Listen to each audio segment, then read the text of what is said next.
merveilleux Dieu, puissant Dieu, merveilleux Dieu, puissant Dieu,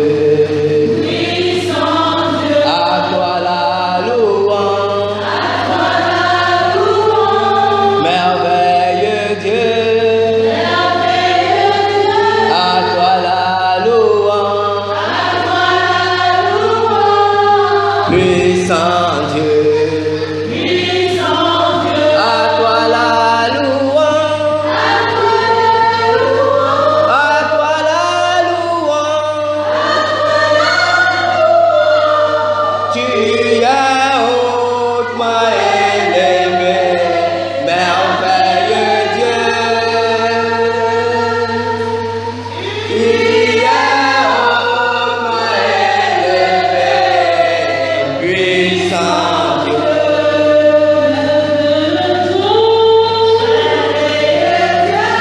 Seigneur éternel, tendre Père, nous te bénissons, nous te louons, nous glorifions ton nom ce matin, nous vantons ta mérite, nous reconnaissons ta sainteté, nous reconnaissons ta majesté, toi le Dieu hautement élevé, toi qui es assis au-dessus des cieux, nous levons nos mains vers toi ce matin.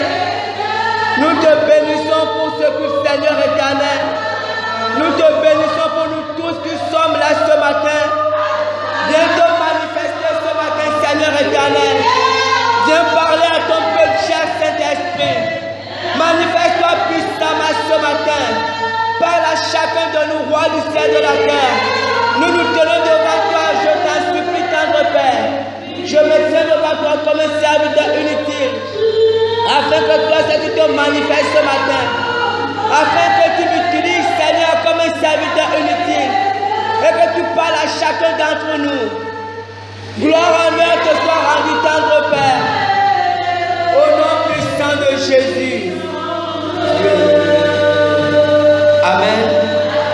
On acclame le Seigneur. Ok, le thème de ce matin, c'est avoir une alliance avec Dieu. Avoir une alliance avec Dieu. Avoir une alliance avec Dieu. Nous prenons notre texte de base dans Genèse 17, verset 1 à 14. Genèse 17, verset 1 à 14. Je lis la parole de Dieu.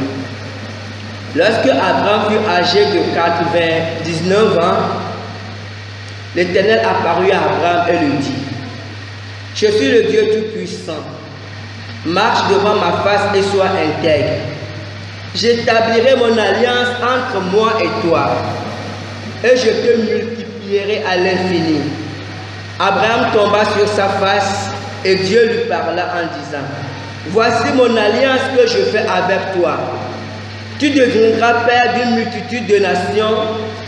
On ne t'appellera plus Abraham, mais ton nom sera Abraham. Car je te rends père d'une multitude de nations. Je te rendrai fécond à l'infini. Je ferai de toi des nations et des rois sortiront de toi. J'établirai mon alliance entre moi et toi et tes descendants après toi, selon leur génération. Ce sera une alliance perpétuelle, en vertu de laquelle je serai ton Dieu et celui de ta postérité après toi. Je te donnerai et à tes descendants après toi le pays que tu habites comme étranger, tout le pays de Canaan en possession perpétuelle, et je serai leur Dieu. Dieu dit à Abraham: Toi tu garderas mon alliance, toi et tes descendants après toi, selon leur génération. C'est ici mon alliance que vous garderez entre moi et vous, et ta postérité après toi. Tout mâle parmi vous sera circoncis. Vous vous circoncirez et ce sera un signe d'alliance entre moi et vous. À l'âge de 8 jours, tout mâle parmi vous sera circoncis selon vos générations, qu'il soit né dans la maison ou qu'il soit acquis à prix d'argent de tout fils d'étranger sans appartenir à ta race. On devra circoncis celui qui est né dans la maison et celui qui est acquis à prix d'argent. Et mon alliance sera dans votre chair une alliance perpétuelle. Un mâle incirconcis qui n'aura pas été circoncis dans sa chair sera exterminé du milieu de ton peuple. Il aura violé mon alliance. Amen. Donc le terme, comme je disais, c'est avoir une alliance avec Dieu. J'ai regardé dans le dictionnaire le Larousse. Le Larousse donne plusieurs définitions du mot alliance. Alliance peut dire union, accord intervenant entre des pays, des personnes, comme des traités d'alliance. Alliance peut aussi dire accord, union de choses de nature différente. Alliance, c'est aussi le bague de métal précieux. Ils ont mis porté en France à l'annuaire gauche par les personnes mariées. Alliance peut aussi se traduire par lien qui unit un époux à son conjoint et aux parents de son conjoint.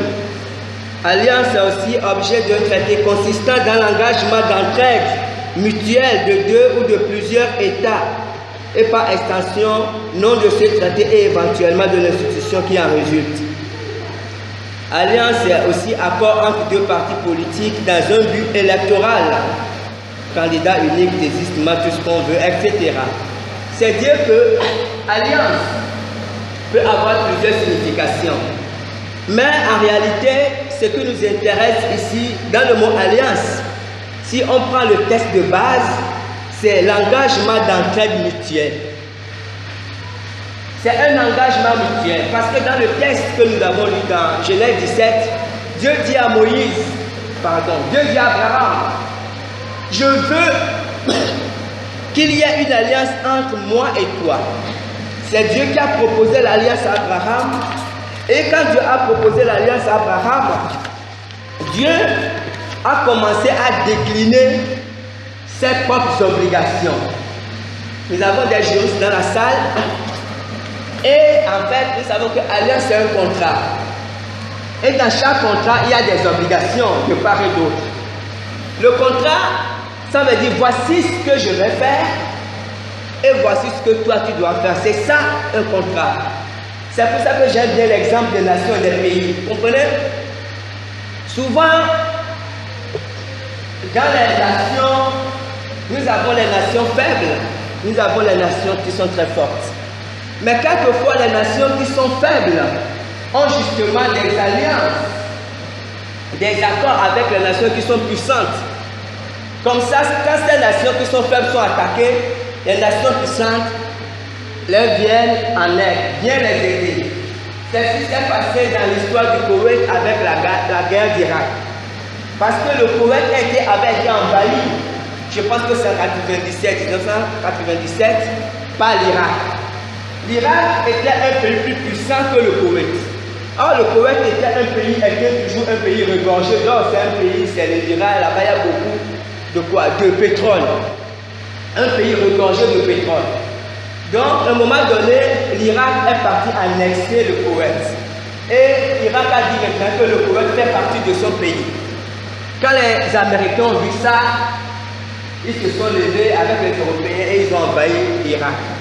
Pourquoi? À cause de l'accord, à cause de l'alliance qu'il y avait entre le Koweït et les États-Unis. Vous comprenez?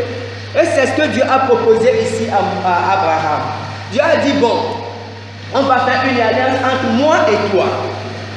Et quand on voit dans ce que Dieu a proposé à Abraham, les versets 4 à 9 décrivent les obligations de Dieu. Dieu a commencé par dire, voici ce que moi je vais faire. Versets 4 à 9. Dieu dit, voici mon alliance que je fais avec toi. Tu deviendras père d'une multitude de nations. On ne t'appellera plus Abraham, mais ton nom sera Abraham. Car je te rends père d'une multitude de nations. Je te rendrai fécond à l'infini, etc., etc. Pourquoi Dieu a dit cela à Abraham? Parce qu'effectivement, la plus grande faiblesse d'Abraham, ou le plus grand problème d'Abraham, c'était la stérilité. Abraham était un homme béni, selon les termes, il avait des troupeaux, il avait des serviteurs, il avait sa femme, mais il était stérile. Il n'avait pas d'enfant, ou sa femme était stérile, mais ça revenait au même en fait. Il n'avait pas d'enfant. À 99 ans, il avait déjà eu Ismaël. Mais Dieu a dit non, ce n'est pas de lui que je parle. Comprenez? Ici, c'est pour nous faire comprendre la grande différence entre les bénédictions physiques, matérielles et les bénédictions spirituelles. Nous recherchons souvent les bénédictions physiques, matérielles, financières. Et nous avons peut-être raison, ce sont de bonnes choses. Mais Dieu fait une distinction, Dieu fait une différence entre les deux. Parce que pour Dieu, il y a un grand fossé entre les deux. Abraham avait déjà Ismaël, qui était son fils. Et Abraham a dit à Dieu, non, ça va, j'ai Ismaël. Dieu a dit non, ce n'est pas ce que je t'ai promis. Ismaël est ton fils. Et je vais le bénir. Il sera béni, il sera prince d'une multitude. Et quand on voit aujourd'hui dans le monde, je parlais tout à l'heure du Koweït. Toutes ces tribus-là sont descendants d'Ismaël. En réalité, quand on voit bien, les plus riches sur la terre, les Arabes, viennent d'Ismaël. Ils détiennent la plus grande richesse matérielle du monde. Dieu a dit à Abraham, ne t'en fais pas, je vais le bénir, il sera grand. Mais ce n'est pas de lui que je parle. Parce que Dieu avait en vue une bénédiction spirituelle. La paix de Dieu sur la vie d'Abraham, c'était spirituel. En fait, Dieu nous voyait, nous tous qui devons être des enfants de la foi. Dieu nous avait en vue. C'est pour ça que Dieu faisait la différence entre la bénédiction physique d'Abraham, Ismaël qui était un enfant physique, et Isaac qui devait être en fait une naissance physique mais avec une portée spirituelle. Et Dieu a dit à Abraham que je vais te rendre père à l'infini. Pourquoi? Parce qu'Abraham est appelé père de la foi. Et tous ceux qui sont nés de nouveau aujourd'hui sont enfants d'Abraham. Donc Dieu avait cette bénédiction en vue. Et Dieu dit, voici mon alliance avec toi. Et Dieu a commencé, il n'a pas dit à Abraham, voici ce que tu vas faire. Dieu a commencé par lui-même. Voici ce que moi je vais faire. Et après avoir décliné ce que lui va faire, il a dit à Abraham que bon, maintenant toi ce que tu vas faire, le signe de cette alliance c'est la circoncision, tout mâle parmi vous sera circoncis. Vous savez, et effectivement, la Bible nous dit que c'est ce qu'Abraham a fait. Abraham s'est fait circoncis, il avait 99 ans. Il s'est fait circoncis, il a circoncis tous les garçons de sa maison, tous ceux qui sont, tous les mâles de sa maison étaient circoncis. Mais vous savez, quand on voit un peu l'histoire du peuple juif, l'histoire du peuple d'Israël, on se rend compte qu'en fait la circoncision n'était pas suffisante. Parce que quand on se base sur ce traité, on va l'appeler comme ça pour les Juifs, ce traité d'alliance, Dieu a dit à Abraham que voici ce que moi je ferai et voici ce que toi tu feras. Ce que toi tu feras et tes générations après toi, ils doivent être circoncis. C'est ce que Dieu a dit à Abraham. Et on a dit que tous les Juifs sont circoncis. Les Arabes sont circoncis puisque Ismaël aussi c'est le descendant d'Abraham.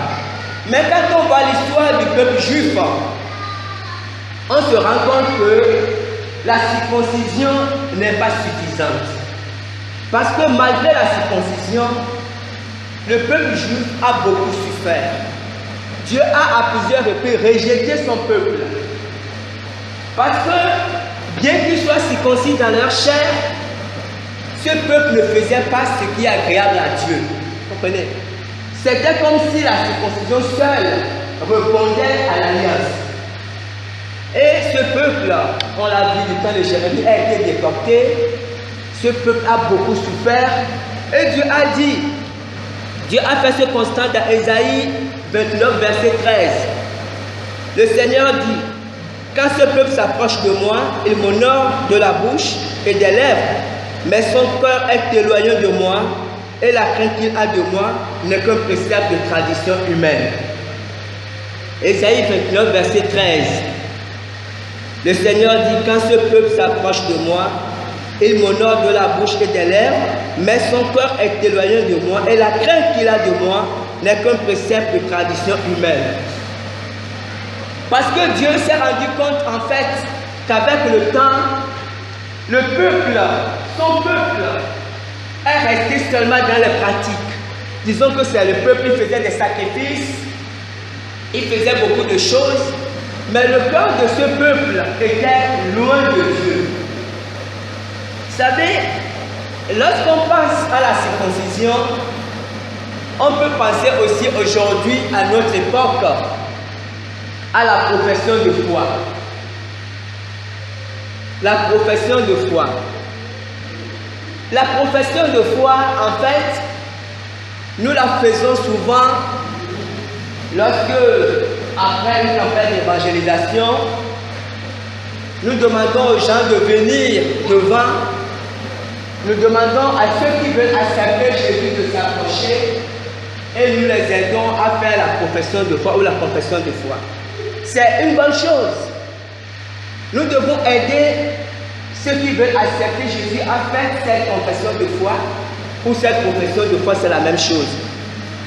Parce que Romains 10, verset 9 dit, Romains 10, verset 9, si tu confesses de ta bouche le Seigneur Jésus, et si tu crois dans ton cœur que Dieu l'a ressuscité des morts, tu seras sauvé. Si tu confesses de ta bouche le Seigneur Jésus, et si tu crois dans ton cœur que Dieu l'a ressuscité des morts, tu seras sauvé. Et c'est un peu sur la base de ce verset que nous faisons la profession de foi, que nous aidons les nouveaux convertis, on va dire, à confesser Jésus. C'est une bonne chose.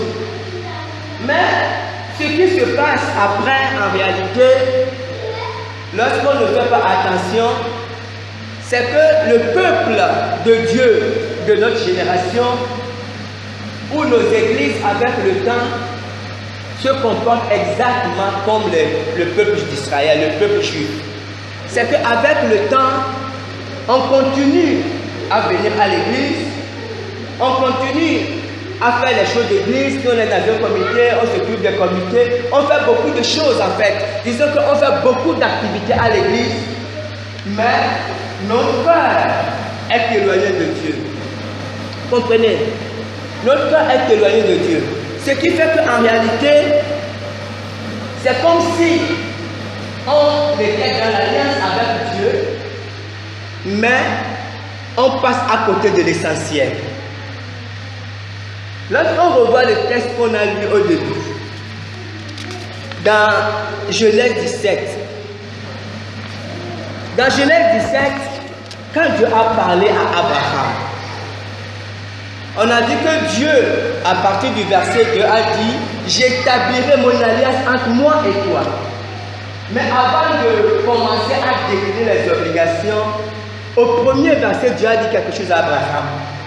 Dieu a dit à Abraham, Genèse 17, verset 1, lorsque Abraham fut âgé de 99 ans, l'Éternel apparut à Abraham et lui dit, « Je suis le Dieu Tout-Puissant. Marche devant ma face et sois intègre. » Je suis le Dieu Tout-Puissant. Marche devant ma face et sois intègre. Dans certaines versions, il est écrit, je suis le Dieu Tout-Suffisant. Je suis le Dieu qui se suffit à lui-même. Marche devant ma face et sois intègre. Mais pourquoi Dieu parle ainsi à Abraham? En fait, lorsqu'on parle un peu en arrière, pour voir l'histoire d'Abraham, Abraham est cet homme que Dieu a appelé lorsqu'il avait 75 ans. À 75 ans, pour beaucoup de personnes, aujourd'hui, beaucoup parmi nous, lorsqu'on a 75 ans, on peut se dire que sa vie est derrière soi. Mais Dieu a choisi d'appeler Abraham quand il avait 75 ans. C'est pour dire que pour Dieu, il n'est jamais tard. Quel que soit l'âge, Dieu peut travailler avec nous. Et à 75 ans, Abraham n'avait pas encore d'enfant, en tout cas né de lui. Il avait son neveu Lot, il avait beaucoup de biens, mais il n'avait pas encore d'enfant. Et Dieu l'a appelé, Dieu lui a dit, Abraham, sors de ta nation, de ta patrie, va là où je vais t'envoyer. Et la Bible dit qu'Abraham est parti. Donc lorsque Abraham est parti, Pendant 24 années, parce que là, Dieu parle à Abraham, il a 99 ans. Donc pendant 24 années, Abraham a essayé de marcher avec Dieu. Mais cela n'a pas été facile. Abraham a connu les problèmes, il a connu la famille. Et quand il a connu la famille, la Bible dit qu'il est parti en Égypte. Et en partant en Égypte, il a dit à sa femme, écoute, nous partons dans un pays un peu compliqué. Arrangeons-nous, on va dire là-bas que tu es ma soeur. Et effectivement, il est parti en Égypte, comme il avait une belle femme, le pharaon de l'époque avait pris sa femme. Parce qu'il a dit que c'était sa soeur. Mais Dieu n'a pas permis que le pharaon touche à la femme d'Abraham. Dieu a frappé la maison de Pharaon à cause de la femme d'Abraham. Et Pharaon a dit, mais qu'est-ce qui se passe? Dieu lui a dit, non, ne touche pas la femme de cet homme, parce que c'est un prophète. Et Pharaon a dit, mais pourquoi tu m'as fait ça? Abraham a dit que, moi je ne savais pas que dans votre pays les gens craignaient Dieu. Je me disais qu'on devait me tuer à cause de ma femme.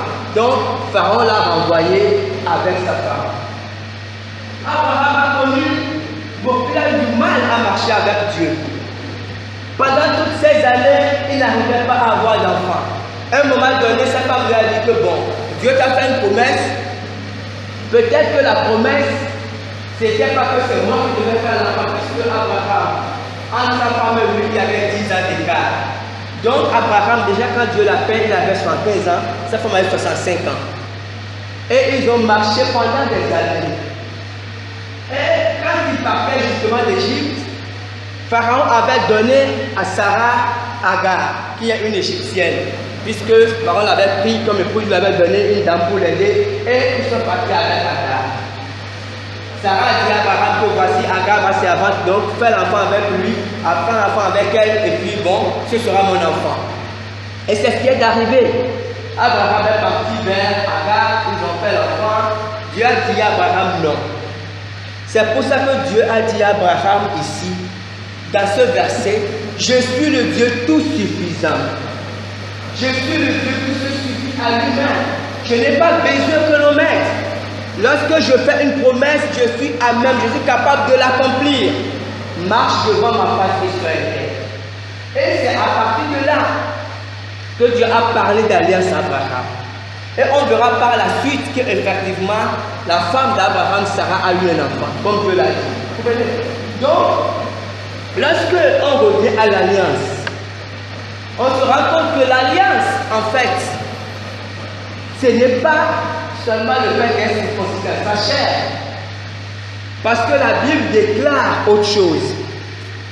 Dans Philippiens 3, verset 3, dans Philippiens 3, verset 3, c'est l'apôtre Paul qui parle. L'apôtre Paul dit, car les circoncis, c'est nous qui rendons à Dieu notre culte par l'Esprit de Dieu, qui nous glorifions en Jésus-Christ et qui ne mettons point notre confiance en la chair. Car les circoncis, c'est nous qui rendons à Dieu notre culte par l'Esprit de Dieu, que nous glorifions en Jésus-Christ et que nous ne mettons point notre confiance en la chair. Amen. Donc ici, dans ces versets, Philippiens 3, verset 3, l'apôtre Paul a expliqué, a donné, je peux dire, la vraie signification de la circoncision. Parce que Dieu avait dit à Abraham, les mâles seront circoncis. Et effectivement, depuis le temps d'Abraham jusqu'à présent, tous les mâles sont toujours circoncis. Mais ils se sont rendus compte que la circoncision ne résolvait pas le problème, puisqu'ils étaient toujours loin de Dieu.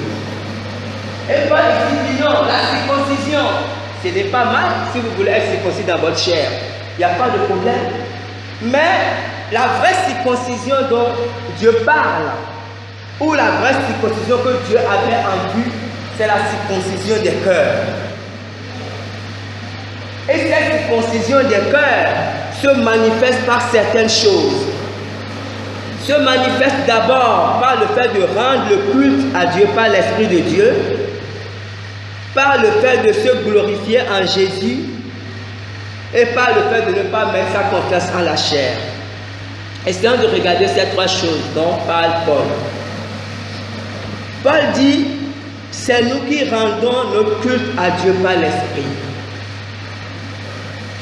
Ici, le Seigneur Jésus a parlé de la même chose dans Jean 4, verset 23. Il disait à la femme samaritaine, l'heure vient, mais l'heure vient, et elle est déjà venue, où les vrais adorateurs adoreront le Père en esprit et en vérité. Et ce sont les adorateurs que le Père demande. Rendre culte à Dieu par l'esprit. C'est la première chose. La Bible dit que car Dieu est esprit, le verset qui suit, car Dieu est esprit, et ceux qui l'adorent doivent l'adorer en esprit et en vérité.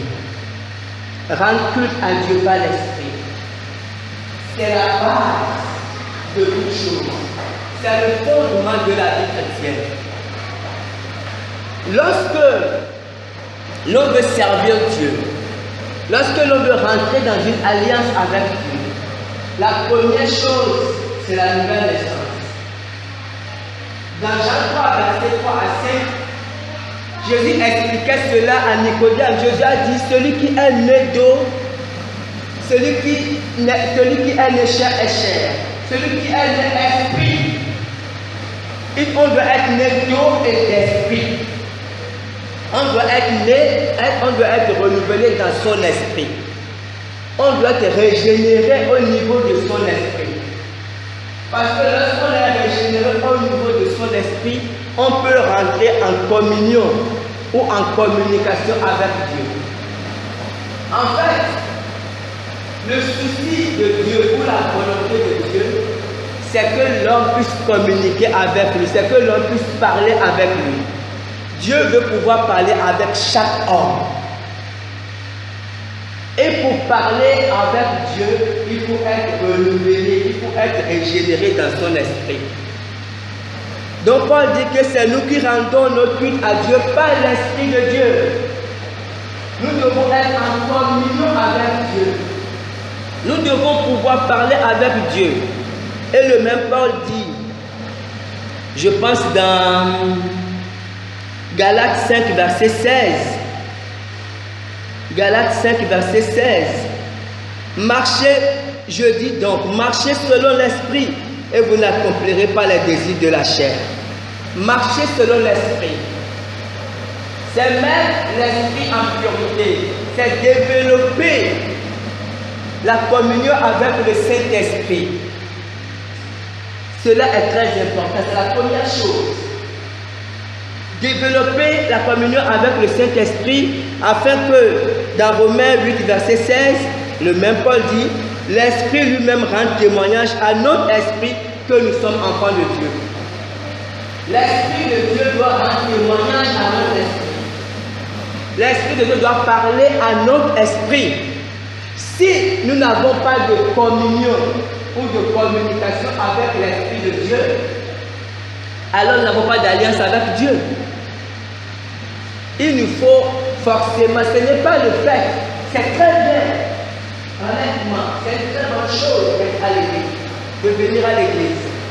C'est une très bonne chose d'entrer les comités, de faire beaucoup de choses pour Dieu. Mais la première chose que Dieu veut, c'est que notre esprit puisse être en communion avec son esprit. La première chose. Paul a dit la deuxième chose, qui nous glorifions en Jésus-Christ. Qui nous glorifions en Jésus-Christ. Paul dit, en fait,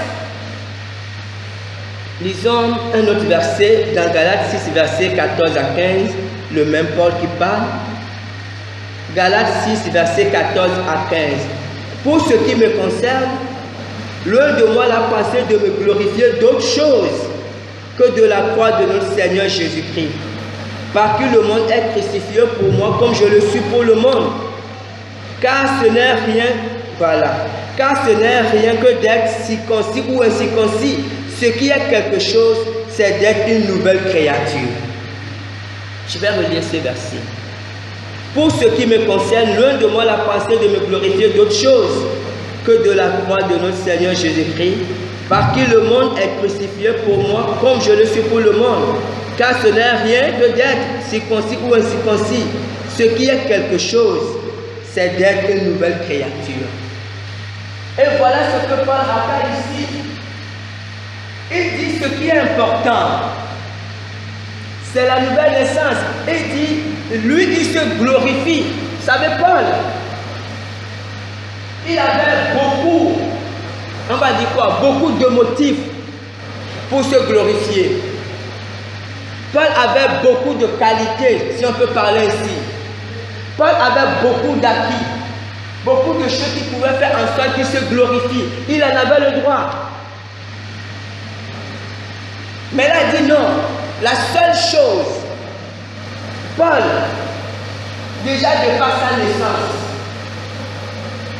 il aurait pu se glorifier. Parce que à l'époque, lorsque Paul est né, le peuple juif était sous domination romaine. Et quand on naissait à cette époque-là, automatiquement, ils étaient un peu sous domination, donc ils étaient un peu esclaves des Romains. Mais ceux qui étaient de famille noble, on va dire les grands quelqu'un, ils avaient automatiquement la nationalité romaine, ils étaient romains de naissance, à cause des rangs des parents. Et Paul avait cette nationalité à sa naissance. Il était romain parce qu'il sortait d'une famille noble. Paul a été instruit dans l'une des plus prestigieuses écoles de son époque, Gamaliel. Parce qu'à l'époque, pour un juif, ce qui était important, c'était de connaître la loi juive. Et Paul a été instruit. Il a été à l'école de Gamaliel. Donc Paul avait tous ces acquis-là. Mais Paul dit toutes ces choses, en fait, qui étaient des choses importantes pour lui à son époque, qui pouvaient faire qu'il se vante à justice. Il dit non, toutes ces choses n'ont pas d'importance. En réalité, ne regardez même plus à ces choses. Je suis ceci, j'ai ceci, je suis né, je suis de telle nationalité, je suis beau, belle. Toutes ces choses, tout ce qu'on peut appeler acquis ou privilège, Paul dit, la seule chose pour laquelle il se vante, c'est de la croix de Jésus. La seule chose qui le rend fier, c'est d'avoir eu la grâce de connaître Jésus. C'est une grâce qu'on ne peut pas, vous savez, lorsqu'on devient chrétien, honnêtement, lorsqu'on devient réellement chrétien, lorsqu'on est né de nouveau, la plupart du temps, on ne sait pas ce que c'est. On ne comprend pas ce que ça signifie spirituellement. Parce que souvent nous sommes attravés par beaucoup de problèmes, nous sommes attravés par beaucoup de difficultés, qui fait que le fait de devenir chrétien devient quoi? On va dire quoi? Naturel. Jésus a dit, mais lorsqu'une personne, un seul individu, se convertit, ça veut dire que lorsqu'un seul individu arrive vraiment à connaître Jésus, lorsque Dieu fait grâce à un individu de comprendre la croix, Jésus a dit, il y a une grande joie dans le ciel.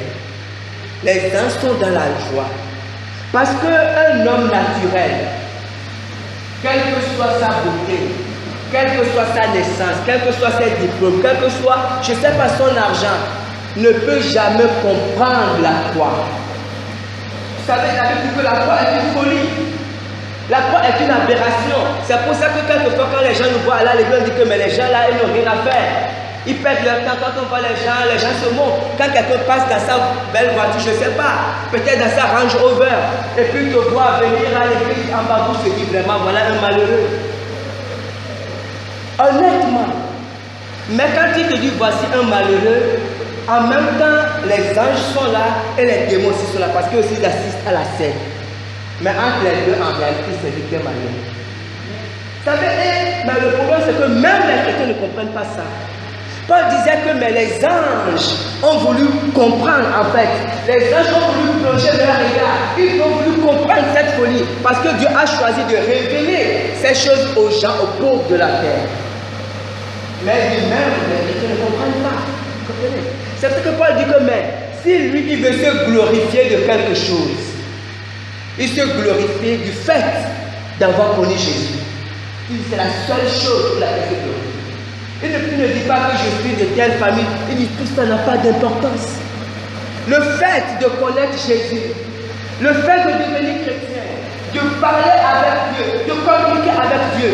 Ce matin, Maman Diane témoignait. Vous savez, si Maman Diane ne connaissait pas Dieu, cet enfant serait peut-être mort. Je ne sais pas si c'est son neveu, l'enfant de 10 ans, serait peut-être mort. Il y a plein de choses que nous voyons dans la vie. Des parents qui perdent leurs enfants. Pourquoi? Parce qu'ils n'ont pas d'alliance avec Dieu. Et Dieu ne se sent pas obligé de les avertir. Et Dieu lui a parlé à cause de l'alliance. Dieu l'a averti, attention, il y a un danger qui plane sur ta maison. Et elle a prié. Vous savez, ce sont des choses qui paraissent anodines. Mais c'est comme ça que les parents perdent. Nous sommes chez nous, on a tellement. Un enfant a été tamponné et on sort. On trouve ça naturel. Moi, je ne sais pas ce qui s'est passé dans le spirituel avant que cet événement, parce que tout ce qui se passe sur la terre, en fait, rien ne se passe sur la terre sans d'abord se dans le spirituel. Tout est spirituel. Tout a une origine spirituelle. Quand l'enfant est malade, c'est d'abord dans le spirituel. Et ça, les sorciers le savent. Les mystiques, c'est pour ça que les mystiques travaillent dans le spirituel. Donc, il y a des choses. Souvent, nous sommes tellement accablés par les situations ou par, je ne sais pas, par nos ambitions que, même étant chrétiens, nous passons à côté de l'essentiel. Paul dit non. Les vrais circoncis, c'est nous qui rendons notre culte à Dieu par l'Esprit. Pourquoi? Parce que nous avons une communication avec Dieu par l'Esprit. Et parce que Dieu nous parle. Dieu nous parle pourquoi? Parce que nous avons la communion. Dieu nous révèle ce qui est caché, afin que nous puissions nous lever, parce que c'est nous qui sommes circoncis. Et Paul dit, et la seconde chose, c'est parce que c'est nous qui rendons, qui faisons que nous glorifions en Jésus. Nous nous glorifions en Jésus. Et c'est ce que Paul faisait. Il se glorifie en Jésus. Et la troisième chose, il dit, et que nous ne mettons pas notre confiance en la chair. Nous ne mettons pas notre confiance en la chair. Ça ne veut pas dire que nous ne devons pas avoir des choses. Dieu nous fait grâce. Dieu peut nous faire grâce. D'avoir des choses, des maisons, des voitures, je ne sais pas moi, de beaux enfants, des enfants intelligents. Dieu peut nous donner beaucoup de choses. Ce sont des grâces. Mais Paul dit, nous ne devons pas mettre notre confiance en la chair. Parce que la chair, la Bible maudit l'homme qui se confie dans l'homme. Vous comprenez? Donc Paul dit, c'est ça la circoncision. Première chose, avoir une communication avec Dieu. Deuxième chose, se glorifier seulement en Jésus. Si on veut se glorifier, alors on va se glorifier d'avoir connu Jésus. Une grâce extraordinaire d'être enfant de Dieu, d'être appelé un véritable enfant de Dieu. C'est une grâce extraordinaire. Souvent on ne le sait pas à cause de nos problèmes. Peut-être parce qu'on est pauvre. Peut-être parce qu'on a passé une semaine sans manger. Et puis on s'appuie toi sur nous-mêmes. Peut-être parce qu'on n'a rien. Mais Paul dit, nous devons nous glorifier en Jésus. Nous glorifier de connaître Jésus. Et la troisième chose, nous ne devons pas mettre notre confiance dans la chair. Vous savez, David, peut-être que Dieu nous fera la grâce de parler, d'étudier un jour sa vie, de faire un message biographique sur David. David était un homme extraordinaire. Disons une histoire sur David. C'est dans 2 Chroniques 24, versets 18 à 25. C'est un peu long. Je vais lire après, je vais expliquer. 2 Chroniques 24, versets 18 à 25. Ce jour-là, Gad vint auprès de David et lui dit, monte, élève un autel à l'Éternel dans l'air d'Averna le Jébusien. David monta, 2 Chroniques 24, 18 à 25, c'est pas ça? 2 Chroniques, donc c'est 2 Samuel alors, vérifiez. Non, c'est oui, David. David, c'est ça doit être 2 Samuel. 2 Samuel. Regardons 2 Samuel 24.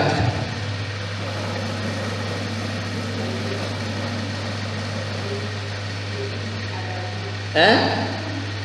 C'est pas ça. 2 Chroniques 24. 2 Samuel 24. Regardons 2 Samuel 24, 18 à 25. Quelqu'un peut lire à partir du verset 18, je vais voir si c'est ça. Voilà, c'est ça. Ok, c'est sûr, c'est bon? C'est ça, non? C'est donc, c'est 2 Samuel. Ok. C'est pas 2 Chroniques, c'est 2 Samuel. Ok. Ce jour-là, Gad vint auprès de David et lui dit: monte, élève un autel à l'Éternel dans l'air d'Averna le Jébusien. David monta selon la parole de Gad, comme l'Éternel avait ordonné. Averna regarda et vit le roi et ses serviteurs qui se dirigeaient vers lui. Et Averna sortit et se prosterna devant le roi, le visage contre terre. Averna dit: pourquoi mon seigneur le roi vient-il vers son serviteur? Et David répondit: pour acheter de toi l'air et pour y bâtir un autel à l'Éternel, afin que la plaie se retire de dessus le peuple. Averna dit à David: que mon seigneur le roi prenne l'air et qu'il lui offre des sacrifices et qu'il offre des sacrifices qui lui plaira. Vois, les bœufs seront pour l'holocauste et les chars avec la téla serviront de bois. Averna donna le tout au roi. Et Averna dit au roi: que l'Éternel ton Dieu te soit favorable. Mais le roi dit à Averna: non, je vais l'acheter de toi à prix d'argent, et je n'offrirai point à l'Éternel mon Dieu des holocaustes qui ne me coûtent rien. Et David acheta l'air et les bœufs pour 50 cycles d'argent. David bâtit là un autel à l'Éternel, et il offrit des holocaustes et des sacrifices d'action de grâce. Alors l'Éternel fut apaisé envers le peuple, et la plaie se retira d'Israël. Amen. Qu'est-ce qui se passait ici? Ici, il y avait un problème sur le peuple d'Israël. Je vais pas aller dans les détails. David, c'est David qui avait fait quelque chose. Il était roi et il y a une malédiction qui planait sur le peuple. Et David voulait maintenant faire, comme on l'a dit, il voulait dresser un autel, faire des sacrifices pour apaiser le Seigneur. Et il est parti dans le champ de cet homme Averna parce que Dieu lui a dit de faire l'autel, de bâtir un autel dans ce champ. Et quand il est parti, Averna, voyant le roi, a voulu lui offrir le champ et tout ce qui va avec, parce que c'est le roi, bon, et qui ne sera pas content de faire des cadeaux au roi, sachant que plus tard, le roi va le lui rendre. Mais David dit non. Je ne peux pas accepter ton cadeau parce que ce champ, ce n'est pas pour moi, c'est pour l'Éternel. Et parce que je ne peux pas offrir à l'Éternel un sacrifice qui ne me coûte rien. David, dans sa manière de vivre, offrait toujours ce qu'il a de meilleur à Dieu. Ce qu'il a de meilleur. C'est pour ça, lorsque David dansait, quand David dansait, il donnait le meilleur à Dieu dans tout ce qu'il faisait. Quand ça concernait Dieu, David donnait ce qu'il a de meilleur à Dieu. C'est pour ça que lorsqu'on voit la vie de David, vous savez, Dieu a fait alliance avec David. Et Dieu a dit à David qu'aussi longtemps que la terre va exister, il aura toujours un descendant qui sera roi.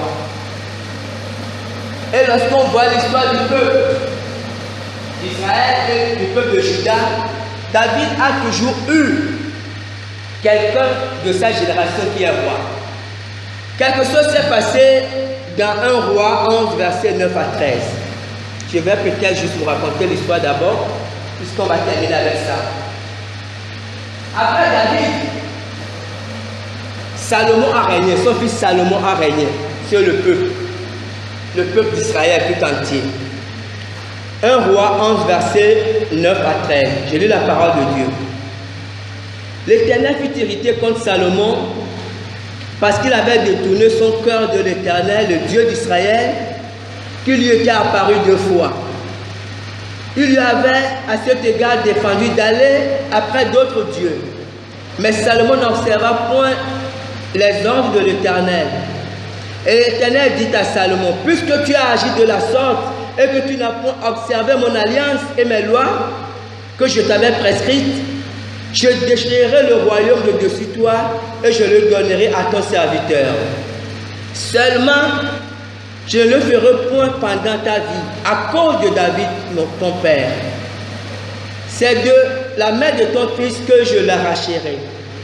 Je n'arracherai cependant pas tout le royaume.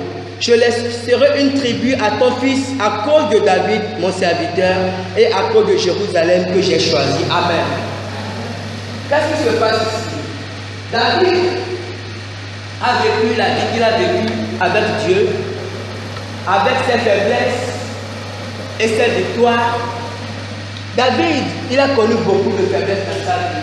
Il a péché, il a connu. Mais la plus grande force de David, c'est que David aimait Dieu de tout son cœur. Vous savez, ce n'est pas autant ce qu'il faisait. Dans le corps de Dieu, dans le corps de David, Dieu avait la première place. Il avait ses enfants, il avait ses femmes, mais Dieu, quand il s'agit de Dieu, David ne blaguait pas. Dieu avait la première place dans sa vie. Et Dieu, à cause de cela, avait fait alliance avec David. Et David a vécu sa vie, il est parti. Et quand il est parti, Dieu a placé son fils Salomon sur le trône. Son fils a régné à sa place. Et Dieu a béni Salomon. Salomon était le plus grand roi de son époque, en sagesse, en richesse, en bénédiction. Mais Salomon, vers la fin de sa vie, à cause de ses femmes, parce qu'il était le seul homme, en tout cas de son espèce, je ne sais pas s'il y a eu un autre homme comme Salomon, qui avait 700 femmes et 300 concubines. Il était extraordinaire.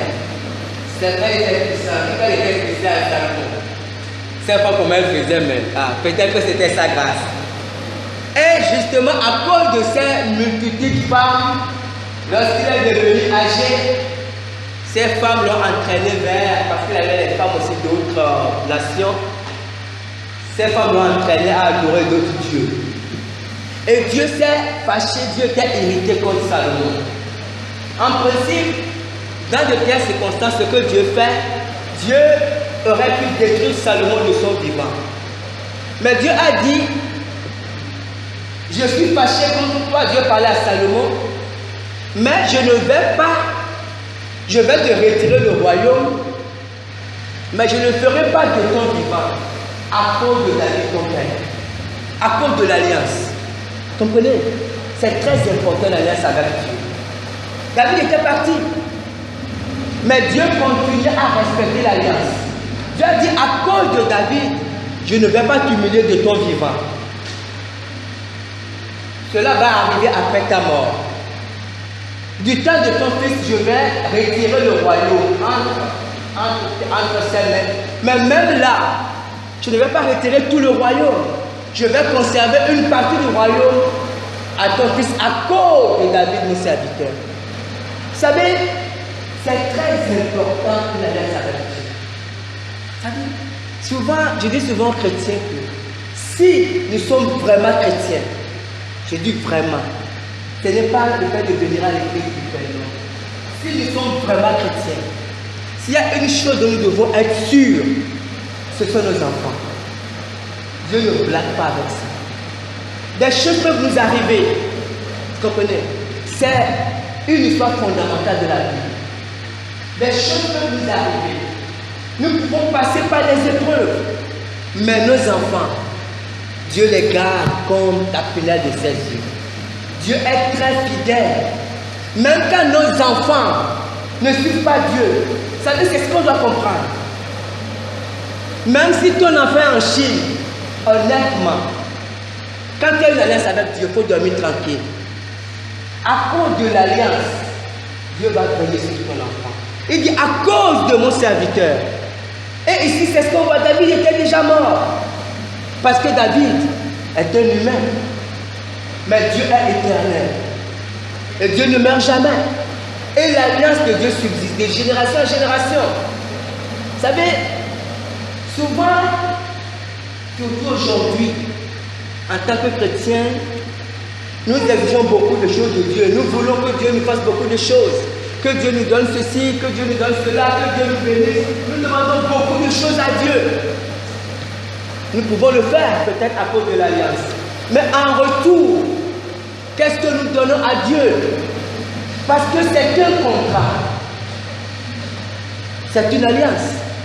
Nous voulons que Dieu s'occupe de nos intérêts, que Dieu veille à nos intérêts. Ok, Dieu dit, il n'y a pas de problème.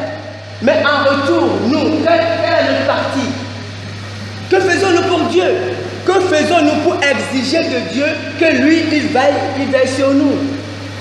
Mais c'est ce que David avait compris. David donnait le meilleur à Dieu parce qu'il savait qu'en retour, David disait, je m'écris, nous me soit l'Éternel, et je suis délivré de mes ennemis. Parce que David savait qu'à cause de sa manière de marcher, le fait de mettre Dieu en priorité, il dit, même quand je suis dans l'ombre de la mort, même quand je suis là-bas, je sais que Dieu est avec moi. Pourquoi? À cause de l'alliance. Vous savez, si nous voulons avoir une alliance avec Dieu, alors nous devons apprendre à donner le meilleur à Dieu. Et que Dieu bénisse sa parole. Amen.